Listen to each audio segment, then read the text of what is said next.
Hello, hello, and welcome to the show because guess what? You are now tuned into a brand spanking new Monday Night Live. That's right, baby. AKA the Hangout stream, AKA the Chill stream. All fired up and ready to have some fun for May 22nd, 2023, and brought to you by yours truly, the man, broadcasting from behind the curtain. You know who I am. Because if you don't know by now, you can visit www.livefreeliverich.com or simply Google this name. You can find out. How you guys doing? You have a week? I don't know why I even asked. All right. Here's what I got lined up for tonight. For reading time, I will be checking out a murder mystery written by a multi-time contributor to the show. And also, you'll be learning, that's right, you will be learning how to write characters whose experiences are outside of your own during tonight's hot topic discussion. But before I get into that, I like to take this time, slide right inside my first segment of the night, where I like to shine a spotlight on some books. That's right. That are currently available or coming soon to an online store near you. Yes, it's true. Would I lie to you? Come on. Come on. First up from Twitter. This comes from Amanda Penney. Amanda writes, my debut book is available for pre-order now. Guardians of the Light. We're going to be checking out that blurb in just a moment here.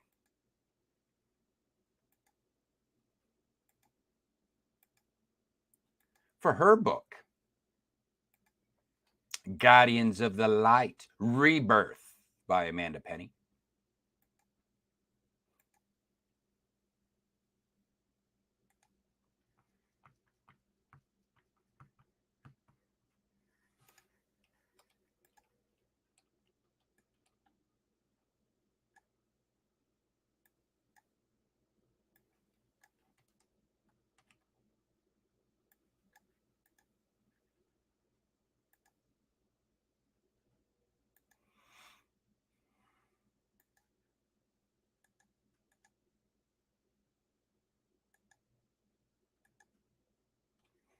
All right, there is the lovely cover.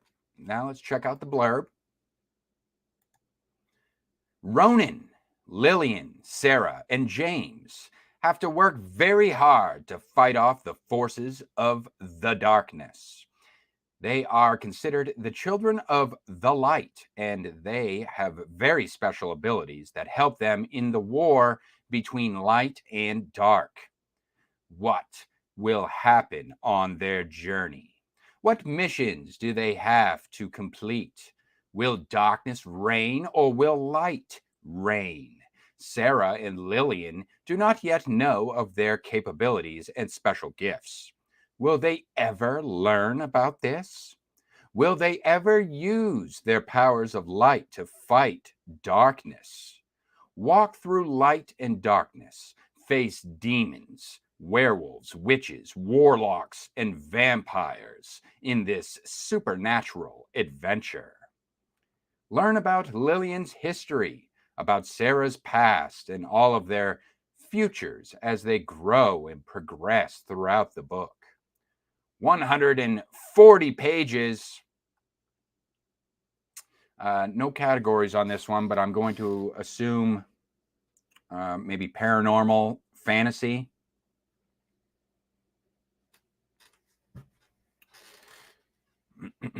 Well, obviously fantasy, but maybe there's some paranormal elements in there. The whole light and dark thing.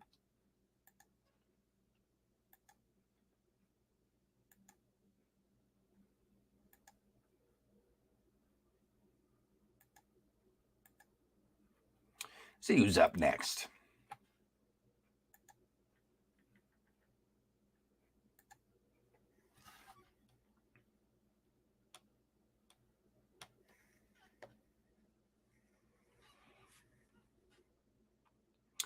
All right, up next.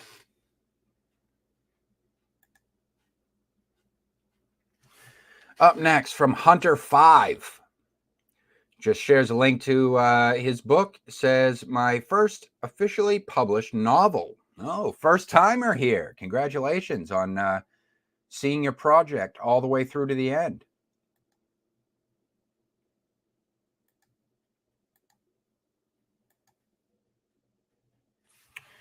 And this is The Young Knight and His Metal Steed by A.I.V. Esguerra.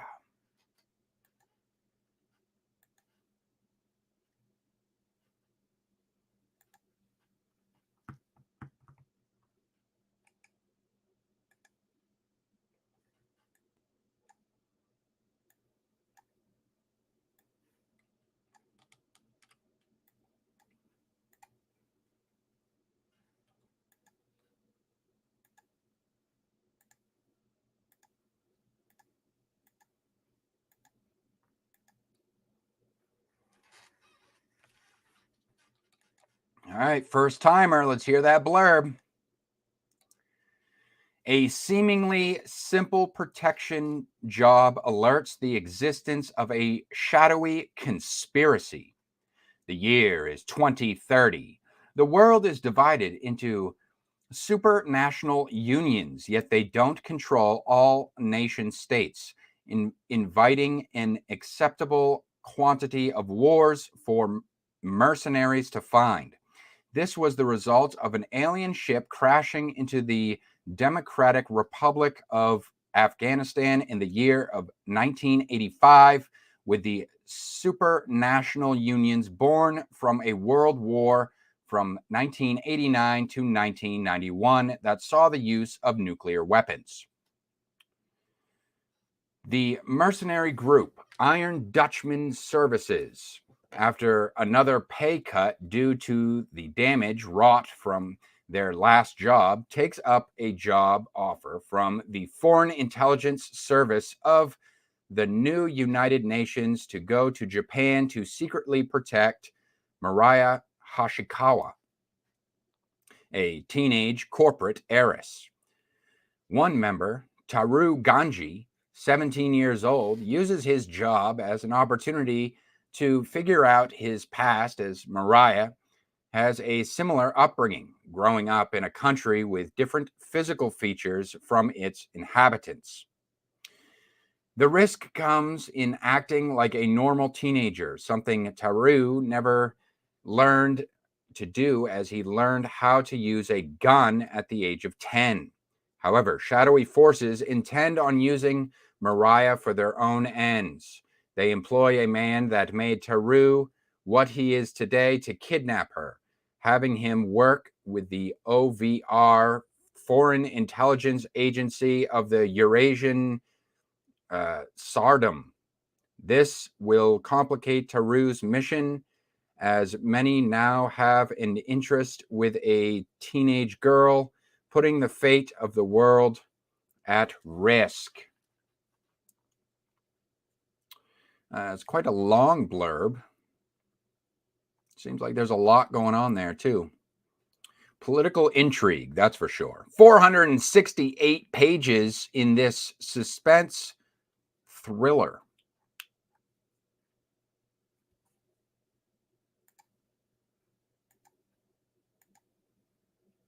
Of course, all these books in this first segment are all books that are suggested to me directly by the publishers themselves, whether they are self-published authors, it's a publisher from an independent label, or a small press company.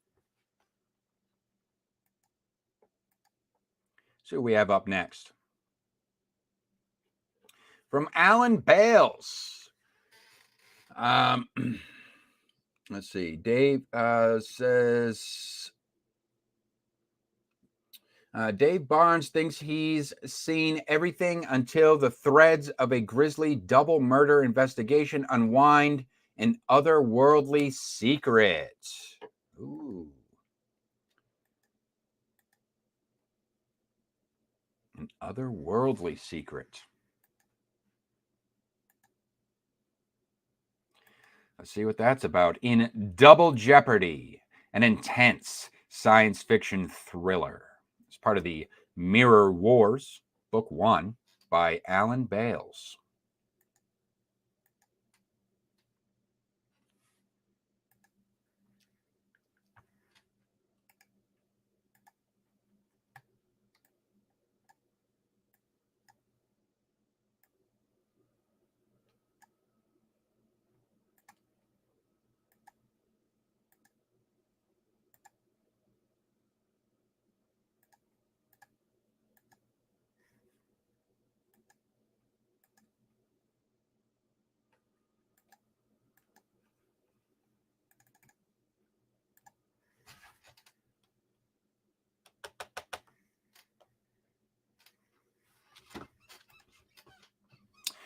Okay, let's check it out. Here's with the blurb. Called to the scene of a grisly double murder in a northern English village, Detective Inspector Dave Barnes thinks he's seen everything until the threads of his investigation unwind an otherworldly secret. As the inspector and his team delve deeper into the case, a former history professor with a personal interest in the crime steps forward to provide bizarre clues that seem too impossible to be true. And as Professor Claire Tully shares her discoveries dating back to a failed military experiment 90 years earlier, D.I. Barnes realizes that he's embroiled in a cover-up that reaches the highest levels of government and beyond. Getting X-Files vibes here. On a parallel Earth, Colonel David Barnes observes his doppelganger with contempt as the detective edges closer to learning the truth about alternate worlds and the multi-dimensional portals that link them. But as the colonel seeks to assume control, he will do whatever it takes to overcome those in his way, even if that means assassinating the man reflected in the mirror. With the fate of his Earth at stake and realizing that not everyone around him is who they appear to be, Detective Inspector Barnes and his team must battle for their survival. But how can he win the fight when his own reflection is plotting against him? I see where the name Mirror Wars comes into play here. 462 pages in this chunky suspense, action, mystery, action fiction.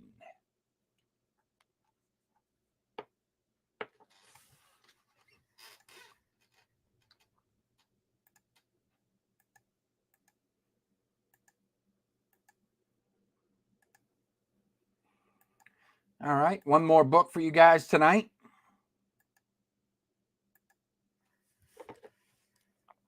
From Joe Evner.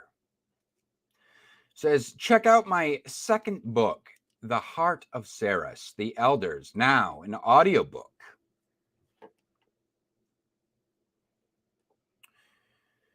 And I believe I did cover Journey to Seras. That was early.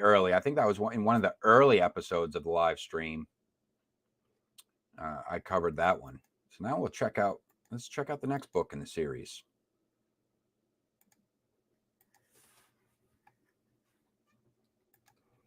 This is The Elders. This is book 2 of The Heart of Seras by Joe Evner.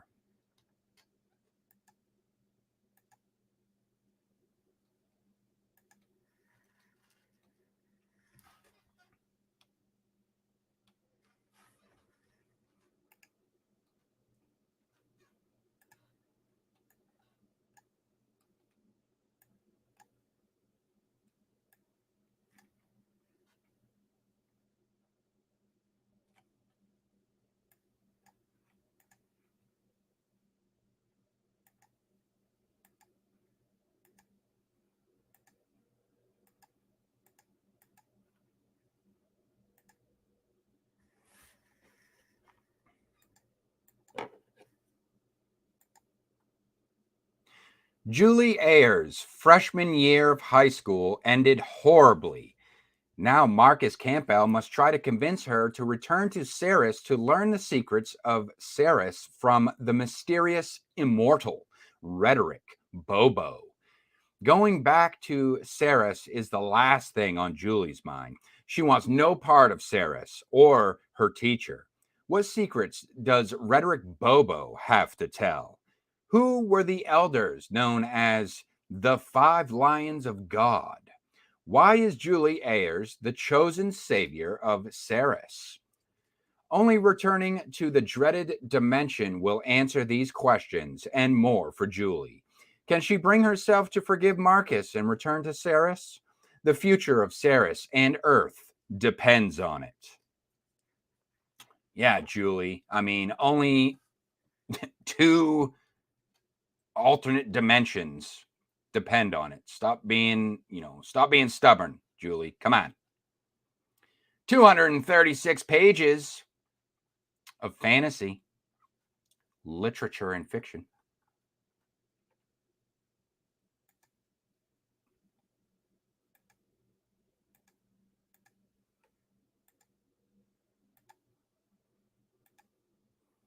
All right. And those are the books. Those are the books for this week.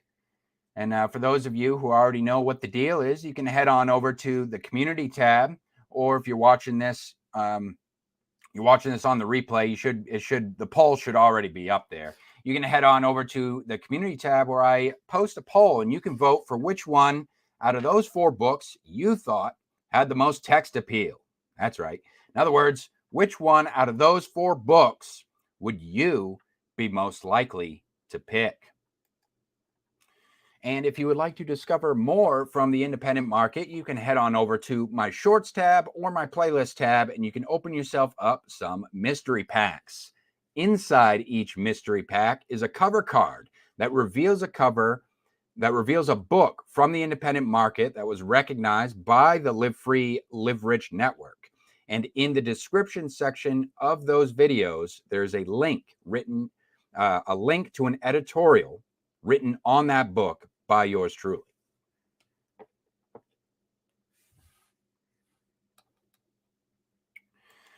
And let's see, this next segment is called The Reader's Review. I do not have any reviews, but I am excited about this new segment. This was introduced probably 3 or 4 weeks ago now. And this is where I highlight readers. So all you got to do, there's 2 ways you can get involved in this segment. So all you got to do is share a review, whether you are a reader or an author and you want to share a review that a reader left on one of your own books. I'm cool with that. But this segment is about highlighting readers, though. So if you're a reader and you read books from the independent market, I want to highlight you. And this is where we can do that. I'm looking for just short form reviews. So basically like Goodreads, any kind of like third party type of review site. So whether it's like an Amazon review or a Goodreads review, any kind of like short form, or it could be directly from your social media. And don't worry about whether it's a positive review or negative review. I just want to hear your experience that you've had with a book that you purchased from the independent market. That's what this whole segment is about.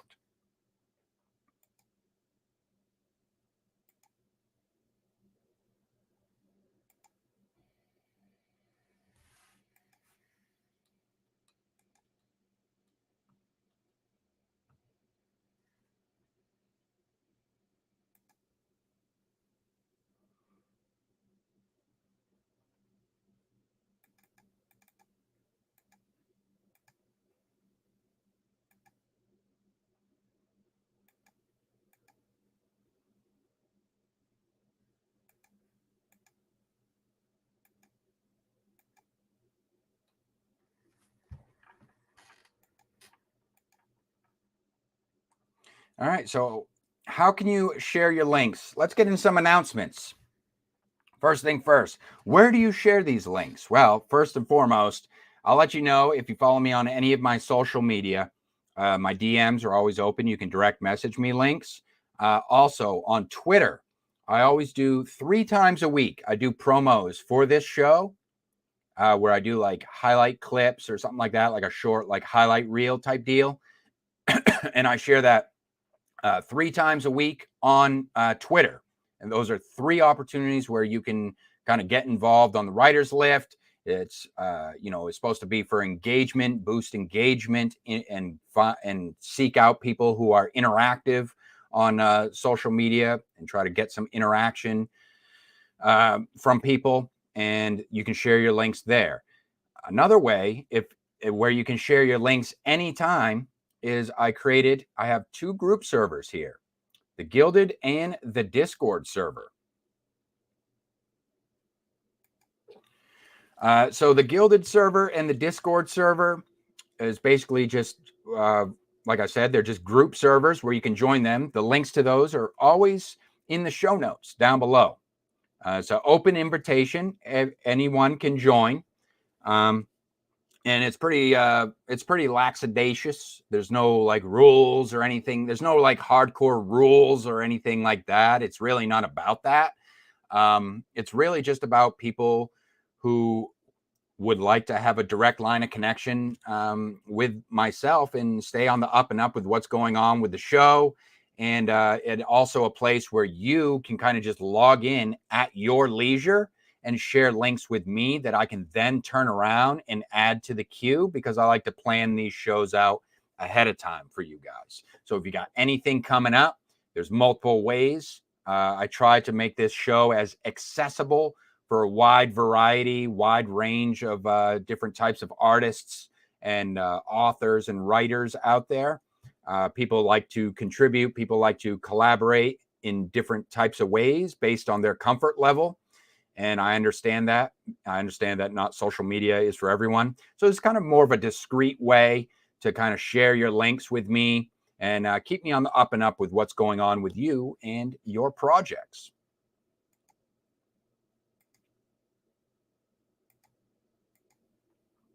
And speaking of opportunities, I do like to create opportunities for other writers out there in the writing community. And one of those is the Storytellers Society.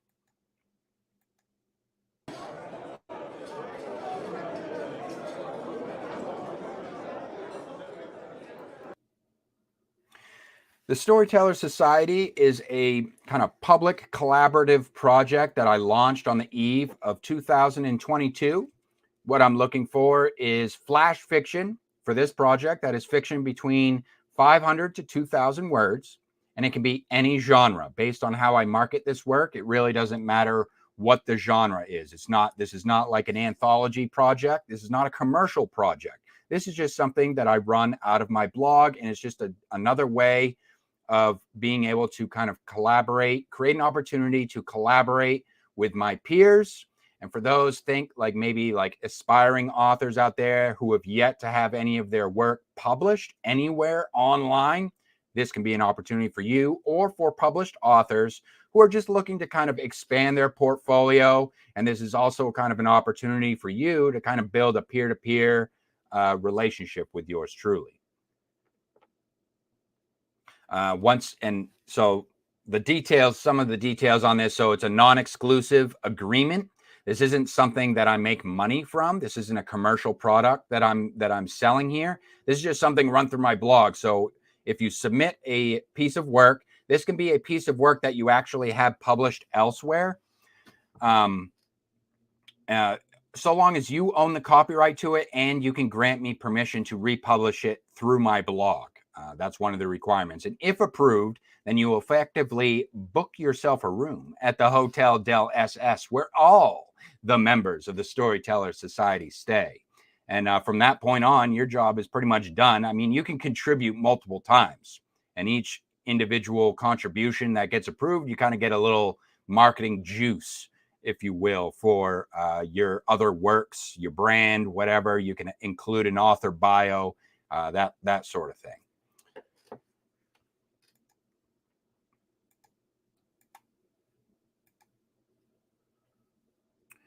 And if you'd like to stay on the up and up with what's going on with the Live Free, Live Rich brand as a whole, you can subscribe to Live Free, Live Rich Weekly. It's my weekly newsletter that I run, which covers the entirety of the brand. I send out one newsletter per week every Saturday. We'll give you all the pertinent links.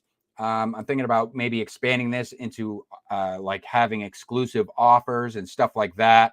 So if you're not huge on social media, if you follow me on social media, that's cool. You probably won't be missing much, but as far as staying on the up and up with what's going on with the entire brand, not just the entertainment, not just the network, but just Live Free, Live Rich, the entire brand, this is the way to do it. You can just go to livefreeliverich.com. Right on the homepage, you can subscribe to the newsletter.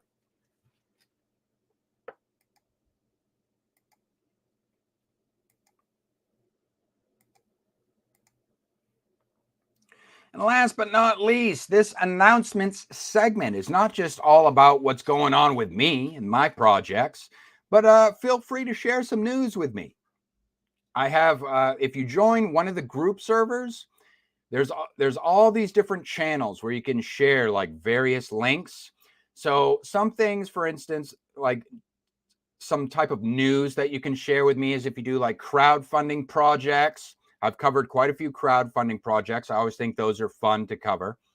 Also, if you are a publishing house and you have your own submission calls for projects, whether they be anthologies or you run your own blog and you do like guest posts, that type of thing, like where people can submit essays or short fiction or poetry, anything like that, whether it's paid or not paid, doesn't matter. That's all news to me.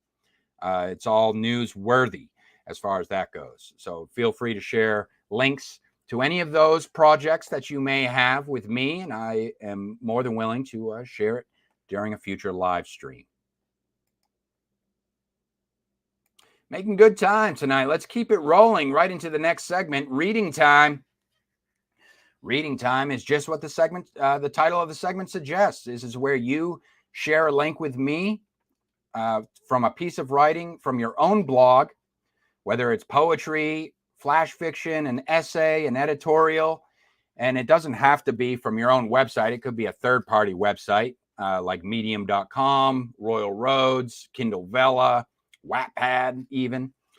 And I will read it live on the air. Now, mind you, just a little reminder to you guys, all these episodes, you have my permission to download these episodes and you can actually edit them. You can clip them however you want. And you can actually use, if I've ever featured any of your work during these shows, you are welcome to edit those segments out if you want. And you can use them for your own marketing and advertising purposes. Okay, you have my permission. If you want to tag me in your video or, drop my name or put my website, link my website. If you do happen to use any clips, I mean, that would be greatly appreciated. What do we got for reading time tonight? The murder mystery. Let's see what this is about. I said it's from a multi-time contributor to the show. He's contributed quite a bit to the show. Now, mind you, I do have quite a long queue for reading time, but just keep sharing the links. Just keep sharing the links because the queue, wherever it may end up in the queue, don't wait. Don't wait to share your links. Just share it. The sooner, the better, as far as that goes. Now, let's see who we got.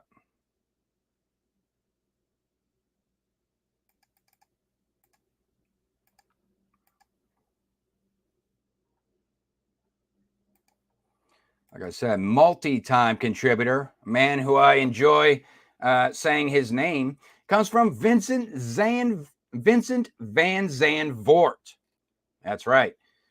And he writes, Romaine Gillies and his wife are slaughtered in their villa. Suspect and Bitcoin maximalist Hector H. gets convicted, and criminal lawyer Fitzgerald can finally get some rest.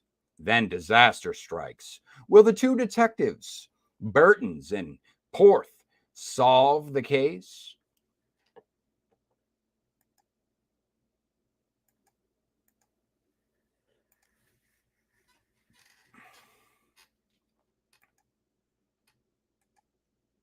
we're going to be reading Case File 3021, Fitzgerald's Revenge by Vincent Van Zandvoort.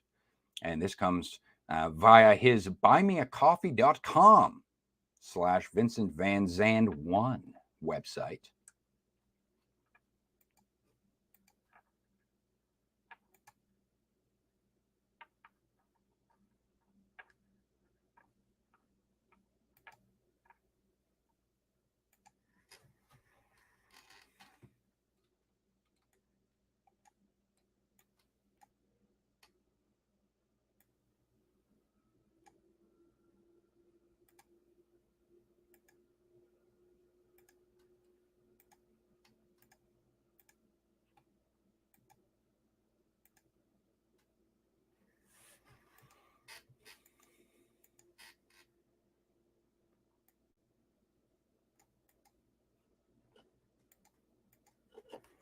All right.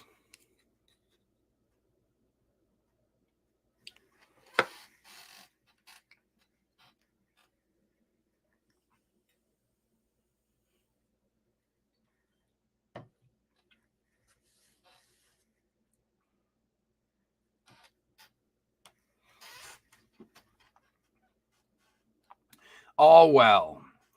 The successful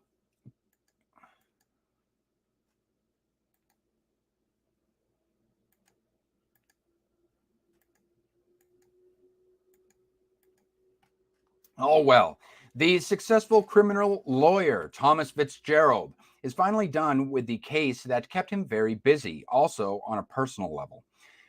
After all, he was friends with the victim who died in it, billionaire Romaine Gillies. Billionaire Romaine Gillies and his wife were brutally murdered. Gillies was a philanthropist who found satisfaction in helping the underprivileged of our world. He will be sorely missed. Fitzgerald looks at the newspaper that describes everything again in detail. Fitzgerald's Revenge headlines the article. Gillies and his wife hung upside down in their villa, slaughtered like beasts. Suspect and Bitcoin maximalist Hector H. convicted. Gets 2 life sentences and 700 years in prison. Hector H. commits suicide in his cell. He puts the newspaper away and gazes outside, where a setting sun of soft orange finally draws his attention away from the horrendous case of the past 9 months. Serenity demands its share. Months later, Fitzgerald is working behind his laptop in his home. The bed creaks in one of the bedrooms and footsteps can be heard. Thomas' laptop crashes as if it's an old American car. He hits it on the side. His cursing camouflages the strategically taken footsteps behind him. On his screen, several letters appear. When they form a sentence, Thomas reads out loud, "Greetings from hell, son of a bitch." In the reflection of the screen, Fitzgerald sees a shadow looming behind him. He's terrified and tries to get up, but 2 hands push him back into his seat. The intruder squeezes Thomas's throat. The lawyer pushes with his legs against his desk and falls backwards along with the attacker, who keeps a firm grip on his neck.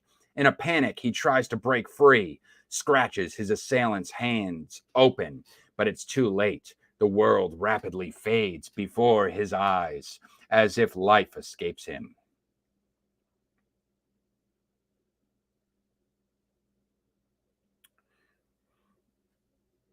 Burtons and Omar. Danny Burtons is a middle-aged detective. Together with his younger colleague, Omar Porth, they fight crime side by side. The 2 detectives walk down the street. They're on their way to the murdered lawyer's address. Burtons is enjoying a croquet sandwich. "How can you eat that croquet, Burtons? Do you even know what's in that?" "Yes, sheep's eyes, among other things, I've heard," Burtons replies as he removes a piece of meat from his teeth with his tongue. "But That aspartame in your gum is not exactly healthy either. He holds up his thumb and index finger. Rats get tumors from it, the size of golf balls. Annoyed, Omar immediately spits his gum into the gutter. Burton's laughs out loud. Manners, Omar. Where are your manners? Thomas Fitzgerald's family wants to catch the killer at all costs, but has no idea who could have wanted to kill the lawyer and national hero. There are just no leads at all. The criminal investigation team, despite their good reputation, is under a lot of pressure in the daily press. The two reach the estate of the murdered lawyer. Omar looks around on ground level while Burton's examines the upper floor. After an hour or so, Omar comes upstairs. Burton's is crouched and looks into nothing. No fingerprints, no traces of burglary, and no one wanted the man dead. All we have is the rubber under Fitzgerald's fingernails. The perpetrator was wearing gloves, a professional, Omar adds. So it seems, but why take the risk of a struggle? Omar replies to the rhetorical question. The killer wanted him to suffer? Omar gets a call and fills Burton's in on the latest. Fitzgerald has sent millions worth of Bitcoin to thousands of addresses on the blockchain. I thought his computer crashed and broke during the fight. It did, but our forensic pathologist has found a chip in Fitzgerald's head. Burton's looked puzzled. A chip in his head? I'm getting too old for this. Yeah, I won't argue that. All of his passwords were stored in his head. His notary just gave us the seed phrases. You think he gave all his Bitcoin away voluntarily, Omar? I doubt that. The perpetrator must have found a way to get it out of him. Can't we just reclaim the Bitcoin? Omar looked at Burton's like a child looks at his grandfather. No, it's all been approved by the smart contracts on the chip in his head. There's no telling if he was alive during the approval, but according to the company that built the chip, it's unhackable. So there's some happy campers out there. Our IT guys are trying to trace back who these addresses belong to. Did you find anything downstairs? Omar nods and puts a picture of a very good-looking lady in his colleague's hands. Ah, the noises coming from Burton's mouth sounds unusually sultry. This is Mandy Murrell, a prostitute well-loved in high circles, Omar, and well worth a visit. Oh, Mandy. Mandy Murrell lives in a mansion on the Amsterdam Canal. The two drive to Amsterdam, and an hour later, they are in front of the beautiful, monumental building. Omar rings the doorbell. A blonde opens the door, dressed in a pink jogging suit. So you're cops. I can see that a mile away. What do you want from me? Burton's talks about the photo found in Fitzgerald's house. Mandy reluctantly lets the two in. She tells that Thomas was her best client and that she would like to know herself who killed him. When Burton's asks if there was anything strange or unusual about Thomas, Mandy replies that nothing comes to mind.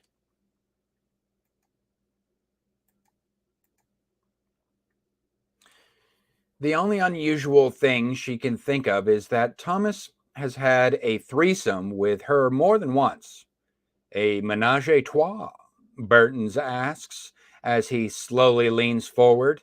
Mandy continues. Well, they weren't really threesomes with another, but Burton's encourages her. Tell us. Well, it won't help you, but Thomas had a sex doll. An inflatable doll? Omar asks. No, more like a real doll, but a very advanced one. It can talk and move. I'd never seen one before. I always found it a little creepy. Well, like I said, it's not going to help you. After a half an hour, the two walked out empty-handed. Omar takes a taxi home. Burton's walks back to his car. There's a man in a black suit, black sunglasses, his hair combed back, leaning against his car. Detective Burtons? Burtons nods briefly. I'm Special Agent Stephen Smith. You just talked to the whore. Did you discover anything new? Burtons doesn't trust this man for a penny and formally replies that the police investigation is ongoing and that all questions can be directed to the relevant spokesman. Smith lowers his glasses and looks into Burton's eyes. If you discover anything new, will you contact me? The detective doesn't want to know anything about this, gets in his car, and drives home. The hunch. The evening sets in. It's dark early. Burtons is on his way home and going through the case in his head. No traces of burglary. Rubber under the nails. No fingerprints. He slams on the brakes, drives straight to Fitzgerald's villa, opens the door and walks in. He turns on the light. While he is halfway up the stairs, the light goes out everywhere. Feelings of unease and adrenaline take over. This is where I need to be tonight. Intuitively, he continues in the darkness while grabbing his flashlight. He walks into Fitzgerald's bedroom. With the flashlight, he shines on the walls and along the curtains. He touches everything until he feels an unevenness in the wall. He puts the flashlight in his mouth, and with two hands, he pushes against the wall in different places until it gives way and reveals a secret cabinet. Slowly, he shines inside, but the closet is completely empty. Out of nowhere, he is attacked from behind, and he feels two hands squeezing his neck. He loses his flashlight and fights for his life. The two fall on the bed, and Burtons manages to wrap a sheet around the assailant's head. After a short struggle and a few punches, the attacker stops and remains still.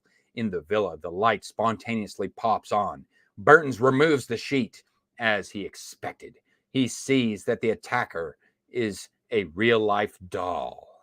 Slowly, the doll begins to move again. With his revolver pointed at its head, Burtons demands answers. The doll opens its eyes and spits everything out. Detective Burtons, I am Hector Hoogmood. When I was sentenced... Detective Burtons, I am Hector Hoogmoog. When I was sentenced to 2 life sentences and 700 years in prison a year ago, I couldn't live with that, and I committed suicide in my cell. Fitzgerald, through his connections, stole my body, and he uploaded my brain to a hard drive, so I could still serve my sentence in the cell of his computer simulation program. Nobody knows that I used to be kind of a computer geek, so I managed to hack my way out of there. I uploaded myself into his doll. Then I killed Fitzgerald. During that fight, the doll's interface broke, and now I'm stuck inside this doll. Oh, this is great. Burtons needs a second to process everything before he replies. You know, how could you take that seriously, hearing that? You know what I mean? That's just creepy in it and of itself. Like, how could you even take that seriously? How would you know that's not like an AI just like cooking up some half-baked fucking narrative? It's just so bizarre. Burtons needs a second to process everything before he replies. Well, how did you manage to get Fitzgerald to give away all his Bitcoin? He already said he's a hacker. Hector smiles, or the sex doll smiles, I should say. He didn't give it away. I did. Burton slaps Hector in the face. Impossible! That chip is unhackable. I admit it was hard. That's what she said. I admit it was hard, but it becomes a lot easier, detective, when you yourself become the numbers, letters, and characters. It all sounds too bizarre for Burton's, but then again, he is talking to a sex doll. He wants to take Hector in, but Hector wants to make a deal. He will provide information about a global plot against humanity. In return, Burton's must destroy the doll's hard drive so Hector can find peace. Burton's thinks about this for a minute and then agrees. Detective Burton's takes out his phone and tapes Hector's confession. You never told anyone why you killed Romain Giles and his wife. I didn't want to kill him. I wanted to rob him. While I was inside his computer, I stumbled upon files, secret files. I read them. Giles, with his vaccination program, willingly killed and paralyzed thousands of children. Also, with the power he had, he wanted to outlaw Bitcoin and force the world to use his digital currency. So, the people once again would become slaves of a centralized system which he would own. But there's more. Out of nowhere, there's a loud bang in the room. The doll's head blows up and falls on the ground. A startled Burton's looks at the door. There's Special Agent Smith with a gun drawn, from which a plume of smoke evaporates. Smith points at Burton's. Your phone. Smith confiscates the phone and leaves the premises. While Detective Burton's is trying to catch his breath, there is a beeping sound coming from another room. Burton slowly shuffles to the other room. There's a printer and a whole bunch of secret documents getting printed out. On the last page, it says, Success from the afterlife. Salute, Hector. Burton's, with the documents in his hands, walks back to the bedroom, where the doll still twitches a little, until Burton's shoots its hard drive to pieces and Hector passes away for good. An hour later, Burton's walks into the building of the largest newspaper in the country. He takes the elevator to the 12th floor. He's met by crime reporter Jonah Tahar. Burton shakes his hand and hands over the secret documents. My task ends here. Jonah thanks him and accompanies Burton's to the elevator. On the way back to his workplace, Jonah goes to the bathroom. He walks to the last door and knocks 3 times, slow, then twice, fast. The door opens and Special Agent Smith comes out. Jonah hands over the secret documents. Smith hands Jonah a picture of his daughter. She's a lovely girl, Jonah. You must be so proud. Smith washes his hands, checks the mirror for a second before he calmly walks out and disappears with the documents. Ooh, that's Smith. He's always one step ahead. Which begs the question, what was contained in those secret documents? I suppose the world will never know. Very good this week. I enjoyed that. That was a fun one. Quite an interesting twist, I have to say. That sci-fi twist, I really did not see that coming. All right. The next segment here would be featured media, but I do not have any videos for you guys tonight. So what I'm going to say instead is that the queue is wide open.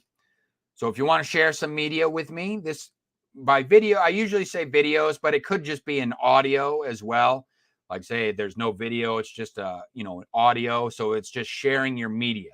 So this could be like a poetry reading. This could be like a video essay type deal, or you reading your own piece of flash fiction or something like that. It could be like a writing tips type of video.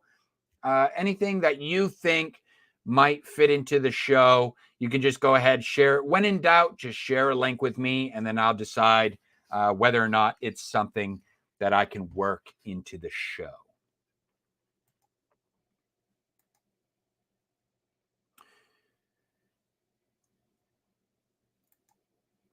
All right. Last segment. This is the staple of the live stream, a segment that I call Hot Topic for Content Creators.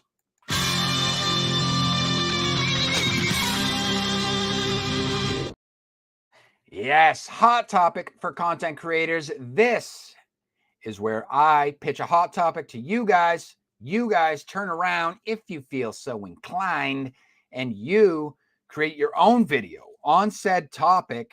And if you tag me in your video or share the link with me, then I may feature your video during a future live stream. That's right. Or else you're always welcome to just go ahead, drop some comments down below. You can tune in to any of my previously pitched hot topic videos and leave some comments over there, and I will address your comments live on the air. Another way is if you have your own blog, that's also another way. If you want to write up a blog post, if any of these topics inspire you to write up a blog post on the topic, coming at it from various angles, you can come up with your own subject based on the topic, and you can share a link to that with me, and I will address that live on the air as well. Tonight, I'm revisiting a previously pitched topic, and the prompt for that one is traditional publishing obsolete? Now, I recently covered a little bit on the WGA the Writers Guild of America strike that's going on right now. And I actually do have a blog post from a famous traditionally published author who is weighing in on the subject. Not only weighing in on the strike, but it's not just about the strike, but he's also using it as kind of an excuse to share a little insider info with those of us who may not be so privy on what goes on behind the scenes in the mainstream. So I'm going to prepare that article right now, or that blog post.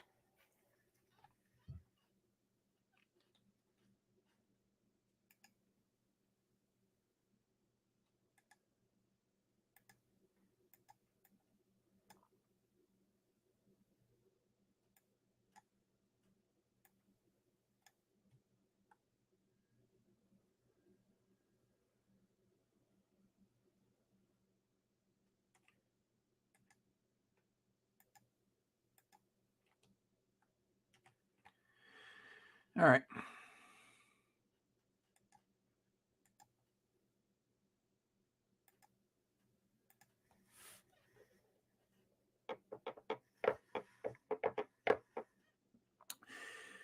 Is that what I said I was doing? Oh, no. Actually, scratch that.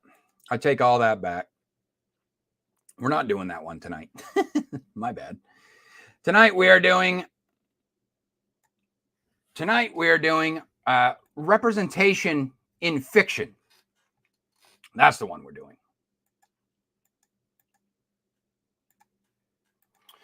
I knew I had two hot topics, but that was the one that I decided to do.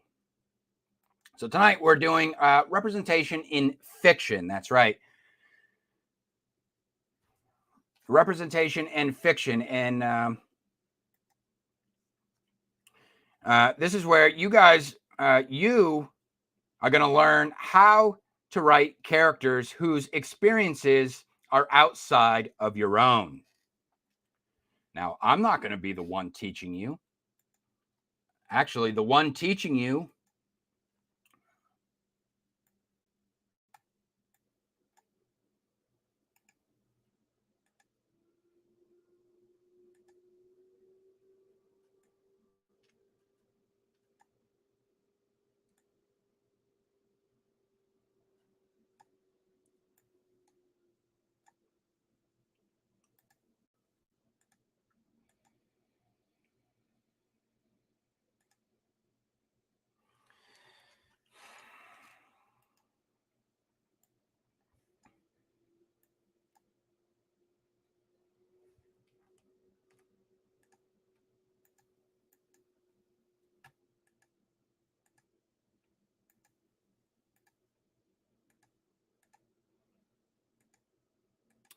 And this lesson tonight comes courtesy of someone named Diana. Hold on, the pronunciation here. Diana M. Pha. So here's a little background on Diana. Diana is a Hugo Award nominated editor at Tor Books and Tor.com Publishing. She is also a published academic, playwright, and, go figure, activist. For several years, she traveled the country as a professional speaker about social justice issues and fandom, and has been interviewed by many media outlets on the subject, including CBS's Insider Edition, MSN.com, BBC America, the Travel Channel, HGTV, and the Science Channel. So here is your expert for tonight. Your expert on this one tonight.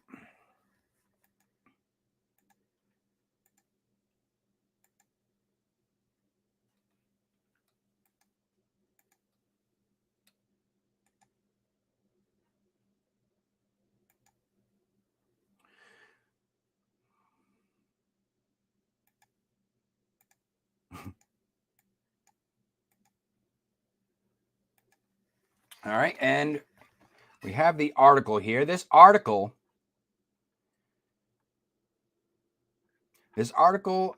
let's see, let me get this set up here.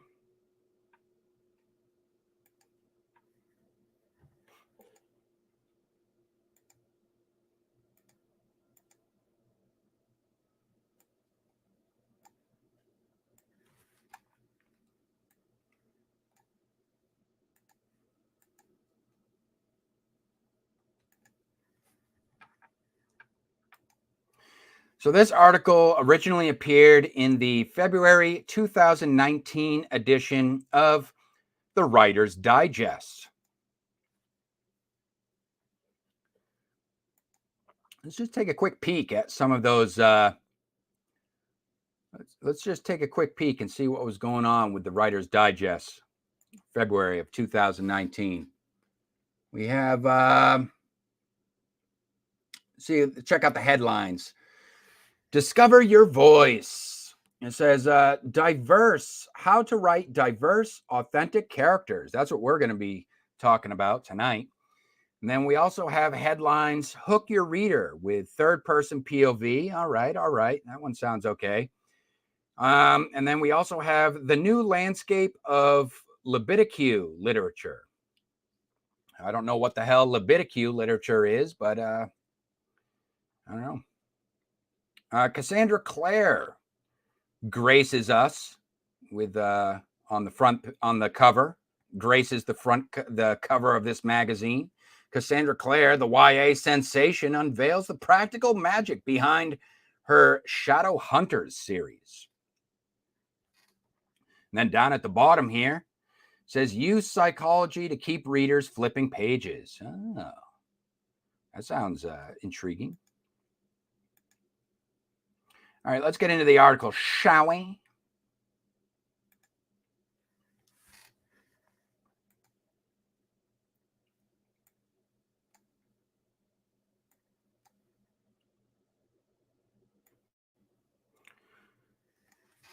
Representation in fiction, how to write characters whose experiences are outside of your own. As publishing endeavors to address inclusion and diverse representation in fiction, an inevitable question arises. Can authors write characters whose experience is outside of their own? Questions of representation in literature are a tale as old as time, coupled with that other great conundrum. How can we write about experiences outside of our own? The best fiction has the ability to transport readers into another's shoes and make readers consider a new perspective. And while the question of writing the other is evergreen, the assessment of how to do so successfully is an ever-evolving story. When I think about why writing across difference, when I think about why writing across difference is so important, I remember my childhood. Oh, here we go. I remember my childhood and how books changed my perception of the world and of myself. Two specific books were a huge influence: Lawrence Yep's 1982 novel, Dragon of the Lost Sea, and George Sheldon's 1960 book, The Cricket in Times Square. But between them, their treatment of Chinese characters and culture couldn't be more different. Yep, spent much time doing research into Chinese myths and legends before even taking up the project, and I was completely swept away by the adventures of the dragon princess Shimmer and the human orphan Thorn on their quest to restore the inland sea. The Cricket in Times Square, on the other hand, featured racist stereotypes. Sai Fong, who teaches the newspaper boy Mario about the importance of crickets in Chinese culture, speaks with a broad, transliterated accent and works out of a derelict laundromat. Mario and his family benefit from talented Chester and the cricket, while Sai Fong remains a mystical minor character. While both books were praised during their time, The Cricket in Times Square sent a certain message about Asian characters. We all talk in broken English, held ignoble jobs, and acted only in service to the white characters. Yep's story, however, showed how characters who looked like me could be heroes and demonstrated that not all fantasies must take place in medieval Europe. Several lessons for today's authors can be drawn here. One is that writers are capable of composing stories that uplift the marginalized, or alternatively, one that push them down. The second is that while Sheldon might not have realized how racist his portrayal was, and certainly the mostly white literary community of the time didn't either, it doesn't excuse the fact that the book was biased content. That's a claim. That's actually a claim being made right there that would have to be proven in some shape, fashion, or form. Finally, a third lesson is the understanding that writing effective, diverse stories is a skill. That's another claim, that, or an assertion rather, that can be learned. Later on in high school, I picked up Robert Olin Butler's 1992 short story collection, A Good Scent from a Strange Mountain. I was astounded by the way Butler captured life in the Vietnamese immigrant community, which resonated with my own family experiences. Writing the other is possible. It's simply a matter of doing so respectfully and responsibly. It also has to make sense within the context of the story, too. If the quote unquote, so far I'll just want to say, if the quote unquote marginalized, okay, the marginalized character is not meant to be the main character, then they don't, there's no really right or wrong. There's the only wrong way to write them is writing them so it doesn't make sense within the context of the story. Writing the character makes sense within the context of the story, then it's not wrong, because the author is the authority of what is right and what is wrong within the context of their own fiction. Moving right along, writing is hard, but writing #own voices is harder. In conversations about the challenge of getting published and the current movements around diversity and inclusion, one misconception from many aspiring authors is that marginalized writers are getting an quote-unquote advantage. That's actually something that can be proved based on traditional publishing practices of traditional publishing and how they're basically just ignoring any kind of submissions that are coming from a certain demographic, that demographic being mostly of the male and of the pale variety, which is an example of bias in the literal sense, prejudice even. This is not to hit, let's see. So historically, culturally dominant voices have had a leg up in publishing. Let's see. Historically, culturally dominant voices have had a leg up in publishing. And then in parentheses, they say typified by straight, white, able-bodied men. So there's the demographic. Yeah, and this is what I'm talking about. So now all they've done to become more inclusive and kind of make traditional publishing more diverse, the only thing they've done is just turn the tables. It's not even turning the tables, really, because that's to say that literally no individual from a quote-unquote marginalized group was even capable of getting published back in the day, which that's not even true. That's not even true. There's all types of diverse. There's already diversity in publishing dating back, hundreds of years. We're talking hundreds of years. There's been diversity in publishing, but now all they're doing is using that as an excuse to be prejudiced against whom? This very demographic that this activist has so clearly laid out: straight, white, able-bodied men.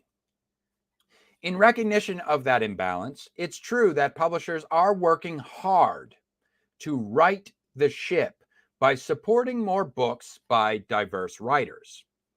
This is not to hit any sort of quote-unquote quota, but to bring enriching stories and voices to the marketplace that have long been missing. Not true. Again, just simply not true. Just lying, straight up lying in the article.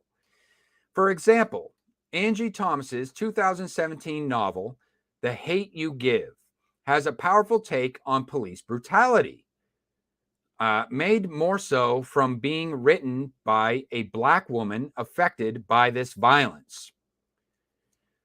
First off, Black men are more affected by police brutality than Black women are, statistically speaking, but that's neither here nor there, which this is like a non sequitur, this whole thing right here, this example that you're giving. Like, what does this have to do with the price of tea in China? Pho.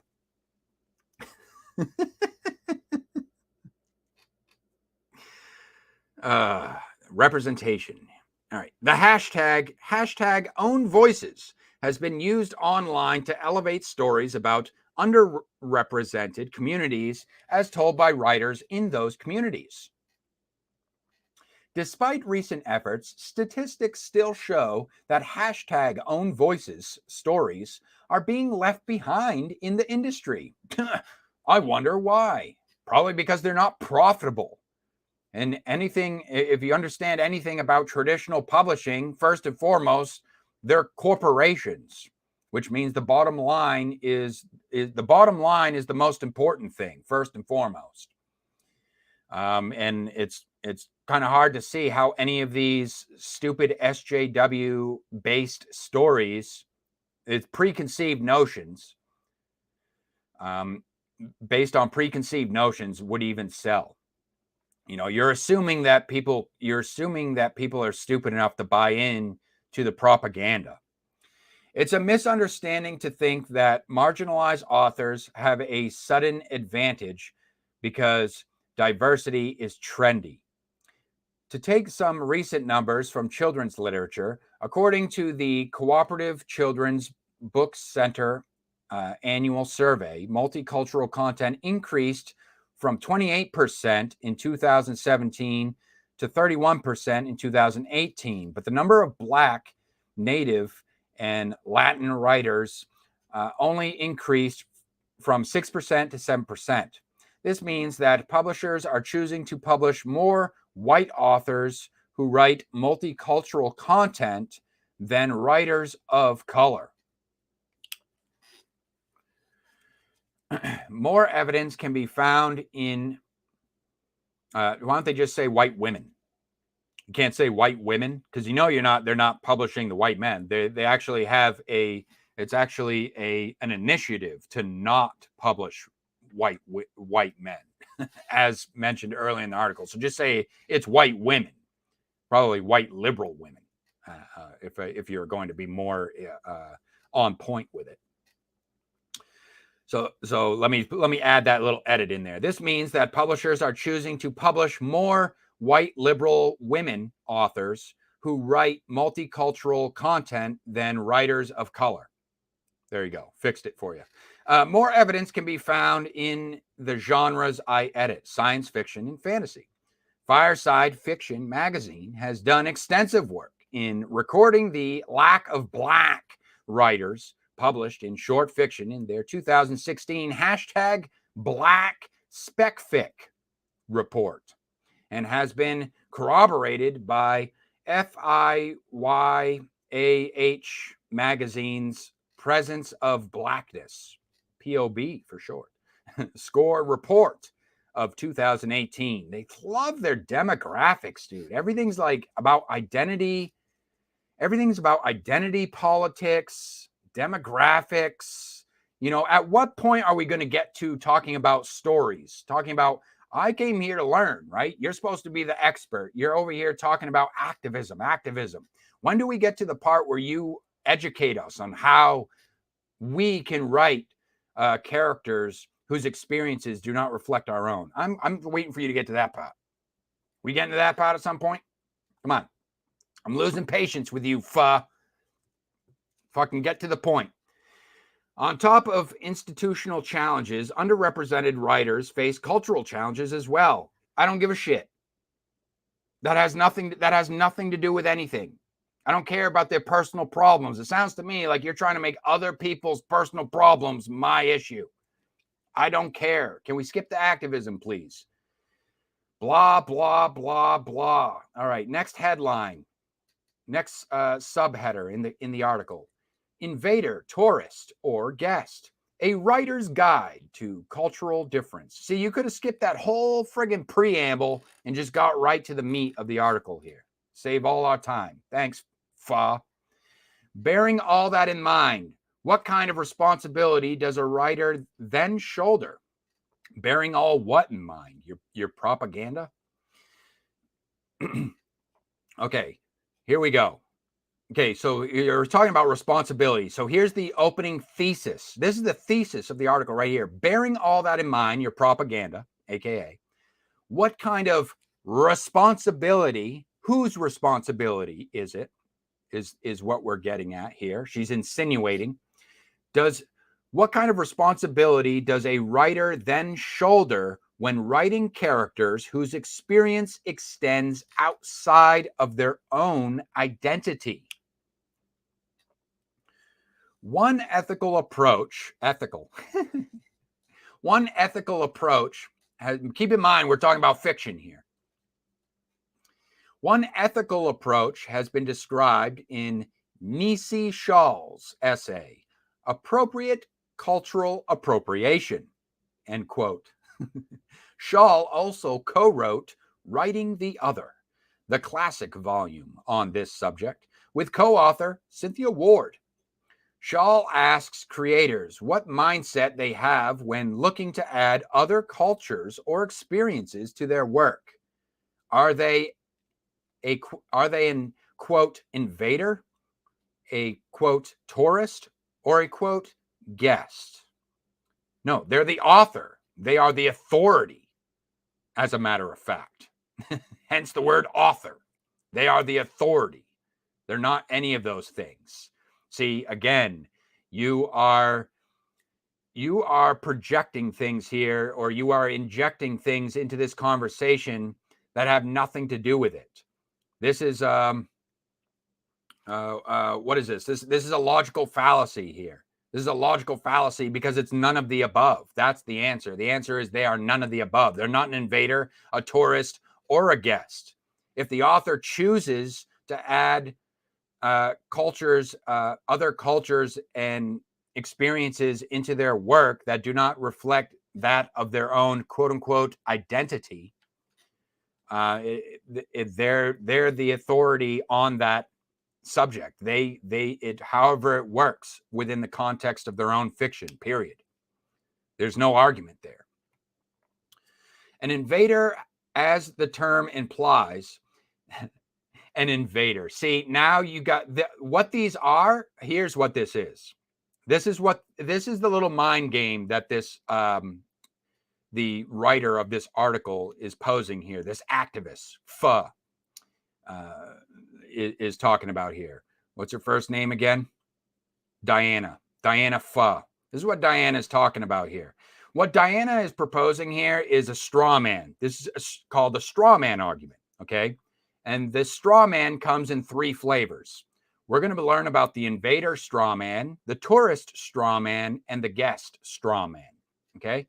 So just, if you don't know what the straw man logical fallacy is, you can look that up. You can Google it. An invader, as the term implies, is the most harmful approach, in which writers act without any regard for the feelings. The feels intensify. An invader, as the term implies, is the most harmful approach, in which writers act without any regard for the feelings of the community or the responsibilities in representing them. The responsibility of representing the community? It's not a fucking hive mind. Not that is offensive. That's to say anyone who comes from so imagine you're part of the black community. You're a black person, okay? Do you like that when people say that you're part of the black community instead of acknowledging you as your own individual with your own friggin' mind that incapable of thinking for yourself? Or does the black community represent who you are as an individual? You know what I'm saying? It's so like this person has zero self-awareness, dude. These SJWs, they're all the friggin' same. They have like no self-awareness whatsoever. They think they're being empathetic when in all reality, they're really the most offensive human beings walking the earth. And they just aren't capable of seeing it. All right, here we go. Invaders, quote, invaders arrive without warning, take whatever they want for use in whatever way they see fit. Yeah, that's called being an author. That's called writing fiction. That's called using your imagination. It doesn't have to be accurate. It doesn't have to be an accurate, quote unquote, representation as you see it, only as the author sees it.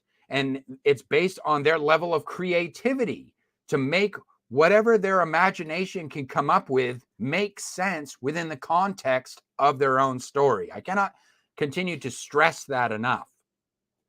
Anyways, invaders, the straw man, aka, arrive without warning, take whatever they want for use. See, they're trying to demonize a particular type of behavior by using the straw man. They use the straw man, then they demonize the straw man. You see what I'm saying? Shaw explains, theirs is a position of entitlement without allegiance. Fucking allegiance? You have to pledge your fucking allegiance to the fucking community. I pledge allegiance to the black community that I will represent you guys to the utmost accuracy.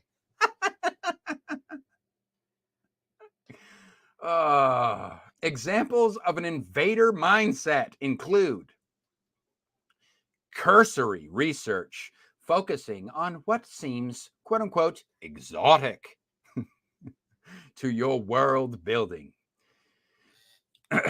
Projection. Wait, yeah. Why don't you pick apart those erotica novels written by those white liberal women that have jungle fever? You know, why don't you pick those apart for their representation? Projection of stereotypes, desires, or fantasies about a different gender when writing characters instead of making them dynamic people. Assuming that not including queer people or people of color in a story is being, quote unquote, historically accurate. You don't have to include anyone if you don't want to.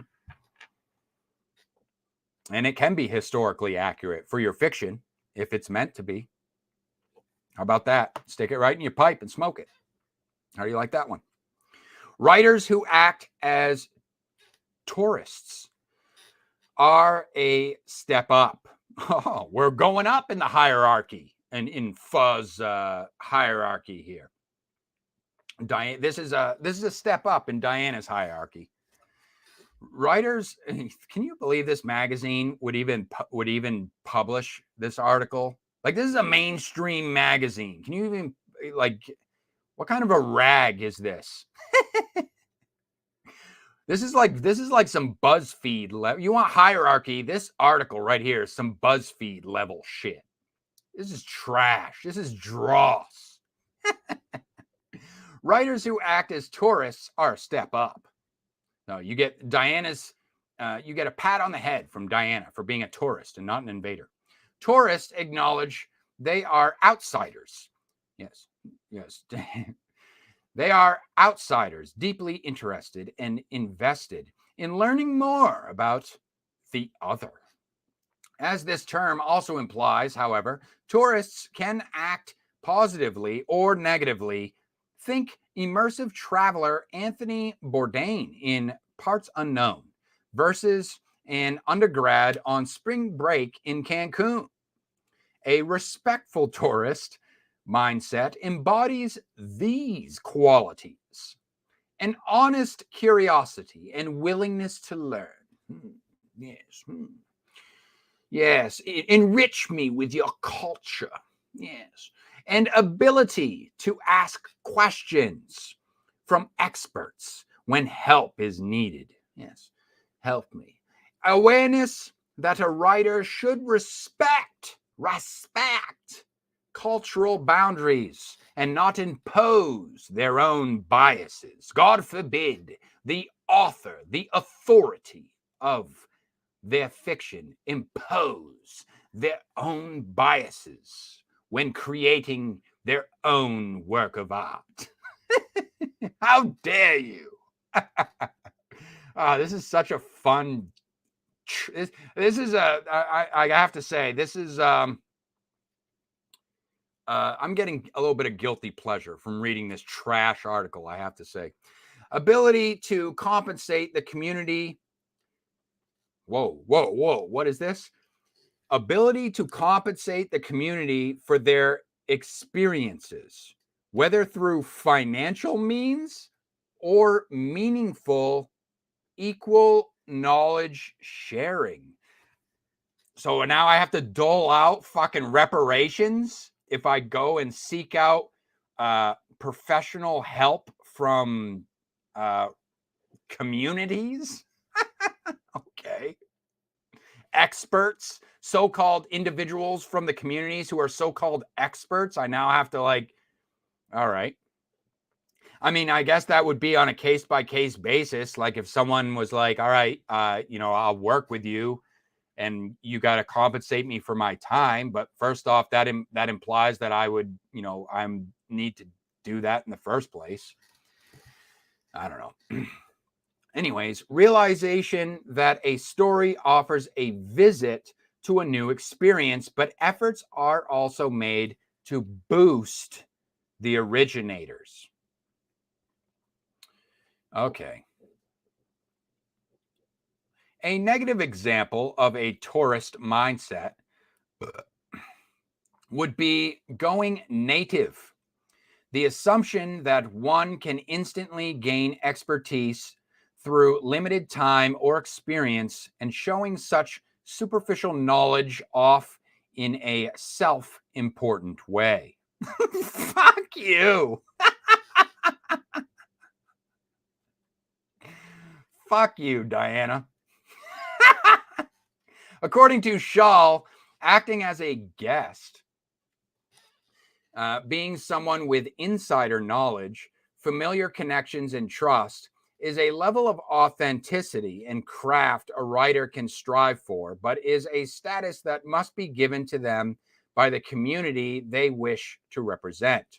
Oh, you must earn that status. Yes, you must be blessed. You must be knighted by the lead expert of the community. Yeah, can you imagine that? Can you imagine just showing up? You know, I want to write some black characters, right? So what am I going to do? I want some authenticity, right? I'm going to show up at the black community. Where's the black community? First off, where is this place? Is there like a city? Is it a town? Is there an island that I can go to that is an authentic representation of the black community? And then I can go there so I can say, hey guys, you know, I'm writing this fiction. I want to have some black characters. I want them to be authentic, an authentic representation of a diverse culture. I want to add a little diversity. You know what I'm saying? So I'm looking for the lead black of this community that could then bless me.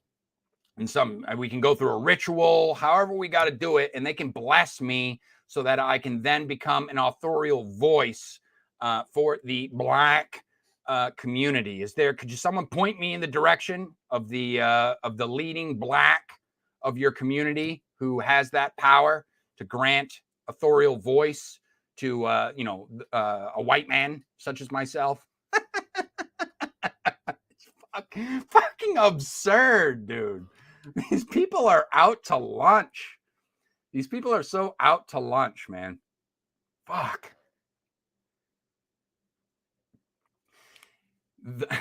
Here we go. Okay, next headlines. Can we get to the tips? Here's Diana finally fucking gets to her tips here. The next steps in writing diversity.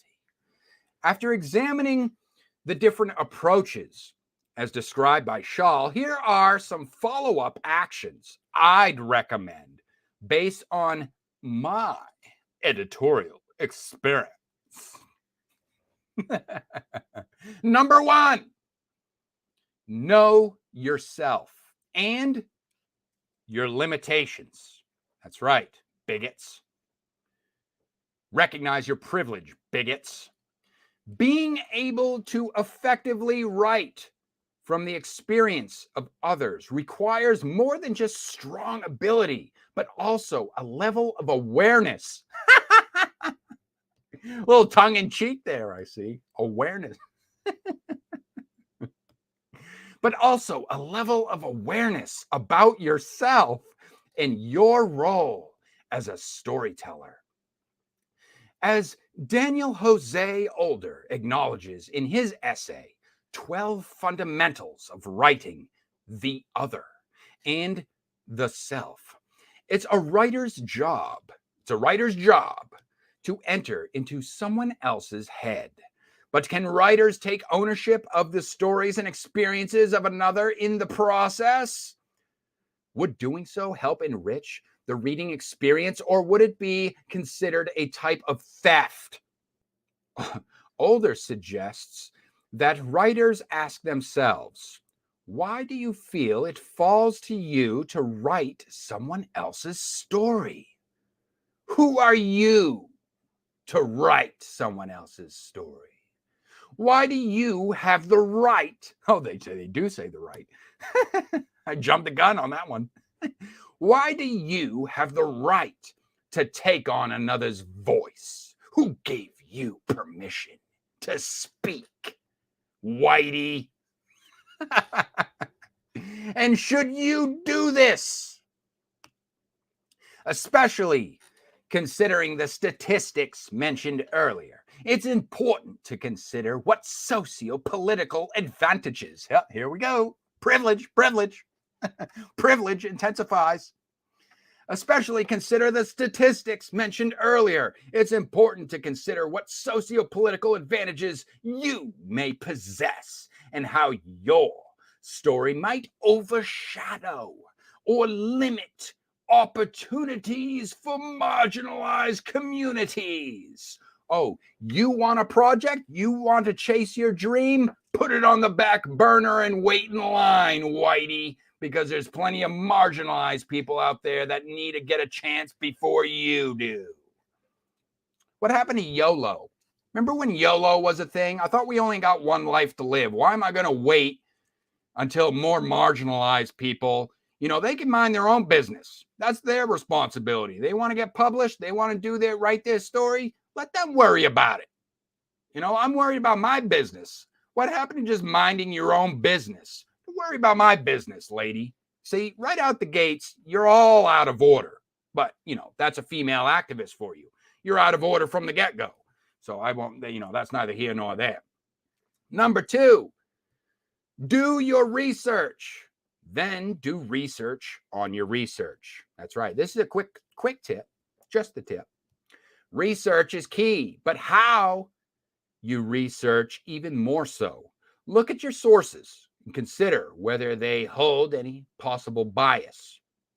For example, the popular 19th century photographer Edward Curtis tended to romanticize and mislabel his Native American subjects, thus turning their experience into art that didn't accurately or respectfully, more importantly, depict the community. There's that word again, the community. They're all just one big, they're not individuals. These aren't individuals. Who's to say Edward Curtis is not depicting the experience of individuals who just so happen to come from that community? Like these SJWs, they think that the community just means it's an amorphous fucking blob of individual. They're not even individuals. It's just an amorphous fucking blob that has one super identity, like a monolith fucking identity, that everyone from that community falls into the same category, boxed, and same labels on the outside of said box to explain their experiences because they just so happen to come from that community. That's so wrong that's wrong on so many levels and offensive on so many levels to any individual who has a mind of their own. And again, Diana is just completely oblivious to her own bigotry in that sense. And it's baffling to me that these people exist, for one, and for two, they get published in mainstream magazines. Who subscribes to this rag? Number 3, here's a fun one, you guys. You ready? Number 3. Do I have, hold on. Wait a minute.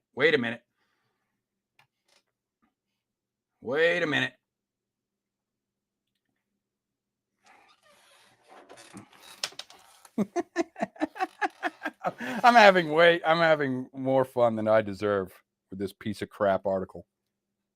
Here we go. More than I deserve. Yeah, Whitey, check your privilege. Here we go. Ready?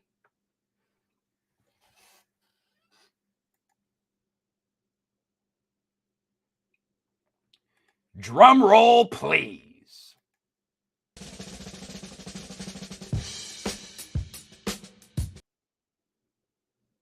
Oops, wrong one.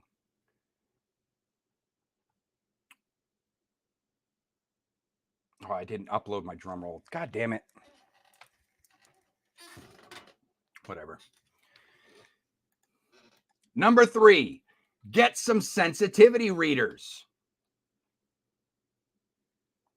Sensitivity readers, also known as, AKA, cultural consultants. That's a new one. I actually haven't heard that one yet. I'm gonna use that one. Listen here, bigot. They're not called sensitivity readers. They're called cultural consultants. And you want to get the higher ups. Okay. You want the authentic cultural consultants. You know, you want to be authentic. Sensitivity readers, also known as cultural consultants, act like a critique group, except their specialty is evaluating authenticity and flagging any possible incorrect or damaging elements.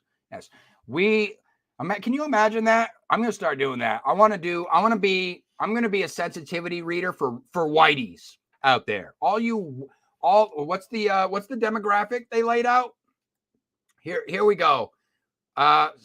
Starting now, you guys. Okay, I'm for hire. I'm for hire. Where is it? I'm for hire, you guys. Just to let you guys know, I'm now on the market. My services are now on the market. I am dubbing myself a certified and authentic, straight, white, able-bodied man sensitivity reader, okay? So any of you marginalized groups out there, okay, any of you, if you come from any kind of marginalized community and you guys are writing some fiction that depict straight, white, able-bodied male characters, you can hire me. You can hire me, and I will make sure that you guys are representing straight, white, able-bodied men in an ethical manner, okay? You don't want to accidentally be offending whitey, okay? It's not going to be good for you, trust me. Okay, you don't want to do that. Let's see. You know, opportunity, it could cost you opportunities. All kinds of things could happen. Who knows what happens, you know, when whitey gets offended, you know. I heard that they are the largest portion of the population and hold the vast majority of wealth. So, you know, you want to make sure you represent whitey in an ethical manner, you know, that is appropriate. So just FYI. Let's see. Here we go. So let's see. You don't want to be, you don't want to be representing whitey in an incorrect way or in a damaging way. Okay. Definitely don't be calling whitey a white supremacist, labeling all white men as white supremacists. Yeah, that would be incorrect. Actually, that would be incorrect. You don't want to be doing that. That's not good. That's not a good look on your end. Let's see. So always use more than one such reader, as one person should not be treated as if their advice represents an entire people. Oh, Diana gains a little bit of awareness. Starts backpedaling a little bit. Change readers with each major revision to maintain a fresh perspective. Be prepared to get some great insights, but also be ready to act accordingly. If a sensitivity reader says a story aspect is offensive or inappropriate and must be scrapped, yeah, be prepared. They say it's got to go, kill your darlings, as far as that goes. Okay. I know you want to keep it in there, bigot. I know you want to keep all the problematic content in there, you little you little edgelords. Okay. But if a sensitivity reader says it's got to go, it's got to go. No ifs, ands, or buts. Okay. It ain't your story at the end of the day. Okay. Once you start including people from marginalized communities, it ain't your story anymore. You got to understand that. You want to be ethical. Sensitivity readers should not. I'm just taking the piss on this one, man. At this point, I've already checked out a long time ago on this article. Literally, I am not. As you can tell, I'm being a little bit, you know, satire and parody here. I'm taking the piss, clearly, for good reason, because people like this need to be mocked and ridiculed. Seriously. There's no way in hell people like this should ever be taken seriously in any sense, mainstream, or otherwise. Like this is the type of person that like deserves to be marginalized. Like these are the type of people that should be on the fringe of society. You know what I'm saying? Not bolstered up and given a platform and published in mainstream magazines. Like this is somebody that should be, you know, working at a laundromat somewhere. All right. Sensitivity readers should not be treated like stamps of approval, even though that's exactly what you're suggesting they be treated as, but as advisors whose opinion must be taken seriously. Also, be sure to fairly compensate. Oh, here comes the greenbacks. Whitey, get your wallet out. Daddy Warbucks. Get your Daddy Warbucks trust funds ready. Start what is it? Is redistribution of wealth. Let's go with this little covert fucking redistribution of wealth. They're trying to pull the wool over your eyes real quick, real fast. Authenticity. That's right. Also, be sure to fairly compensate sensitivity readers. Their work is equivalent to a developmental edit and should be treated as such. Hey, like I say, I'm on the market, people. You marginalized, communitized out there, look, I'm for hire. I'll make sure I'll go through your manuscript. You know, I'll go through your manuscript and you can hire me and I'll make sure you're representing Whitey to the utmost, ethical principle. All right. Number 4, realize your story is still your responsibility, not anyone else's. Okay. So here we go. Now comes now I'm going to go take a little shot in the dark here, and I'm going to assume it's just an assumption, but the way that the writer of this article just worded that, how Diana's wording this, is it almost feels like there's going to be a little bit of a blame. Keep your eyes peeled for a blame shift here, because on one hand, she's saying hire the sensitivity readers or get in contact with someone who represents the community to make sure your authorial voice is authentic. But at the same time, out of the other side of her mouth, she's saying, realize your story is still your responsibility, not anyone else's, which then almost sounds like through the back door after the last line where it says literally compensate your sensitivity readers, then leads into the next one where it says it's your responsibility. That's almost as if it's like taking away any legal onus of sensitivity readers. So basically meaning sensitivity readers, you hire them, you got to pay them for their services, but they are not legally liable for anything that they suggest you do with your manuscript. That's kind of what I'm getting from this headline right here. I think she's so clever. She thinks she's a clever little shrew, this Diana. When your work is published, it's criticism. When your work is published, this is the first freaking line. When your work is published, its criticism will span broadly. Some story aspects may be praised for their authenticity, while others may be seen as inaccurate. Ooh, I thought that was the whole friggin' point of hiring a sensitivity reader, was to make sure the representation of diverse or marginalized communities are represented accurately. That's the key word here, accurately. So if you're given some information that is then considered inaccurate later on after the work is published, well, isn't that a liable offense? Because you were hiring an expert. That's like a financial advisor, right? If a financial advisor gives you advice that turns out to be inaccurate, isn't it possible that the financial advisor can then be held liable for the advice that they gave you? I would think so. But somehow, apparently, sensitivity readers skirt this little legal with some sort of legal loophole here. I don't know. Let's check it out. Inevitably, you will make mistakes. Oh, you will make mistakes. You know, it's not the sensitivity reader's fault. It's your fault. That's okay. Oh, well, thanks for the reassurance there, Diana. Thank you so much. Means so much. No piece of art can be perfect. It's also not the critic's fault for pointing out flaws. Don't blame the critic. Don't blame the sensitivity reader. No, it's all on you.